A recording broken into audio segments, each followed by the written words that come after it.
April 18 times of இந்தியாவில் இப்போது இருக்கும் கூட்டணியே வலுவாகவும் உறுதியாகவும் உள்ளது என்று பதிலளித்திருந்தார் ஸ்டாலின். தனது கூட்டணிக்கு புதிய கட்சிகள் தேவையில்லை என்பதை உணர்த்தியிருந்தார். தற்போது கூட்டணிக்குள் கூடுதல் கட்சிகள் வர வாய்ப்பு இருக்கிறது என்று கூறியிருக்கிறார். இந்த 2 மாத காலத்துக்குள் தனது கூட்டணி வலுவாகவும் உறுதியாகவும் இல்லை என்பதை உணர்ந்திருக்கிறார் ஸ்டாலின். மார்க்சிஸ்ட் கம்யூனிஸ்ட் கட்சி வெளியேறிவிடும் என அவர் எதிர்பார்க்கிறார். ராமதாஸ் தலைமையிலான பாமக தன்னோடு வரும் என அவர் கருதி இருக்கலாம். அப்படி ஒரு சூழ்நிலையில் தன்னை விட்டு திருவா வெளியே போக வாய்ப்புண்டு என கணக்கு போடுகிறார். அதே நேரம் ராமதாஸ் NDTVக்கு அளித்த பேட்டியில் பிஜேபியுடனான கூட்டணியில் மகிழ்ச்சியாக இருக்கிறோம், அந்த கூட்டணியை பரிசீலிக்கிறோம், பிஜேபி கூட்டணிக்கு நான் எதிரானவன் அல்லன் என்று கூறியிருக்கிறார். Are you happy with the alliance? I am happy.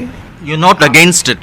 I am not against it. Ramadoss கொஞ்சம் கொஞ்சமாக சமாதானமாகி வருகிறார். ஸ்டாலின் கொஞ்சம் கொஞ்சமாக பலவீனமாகி வருகிறார்.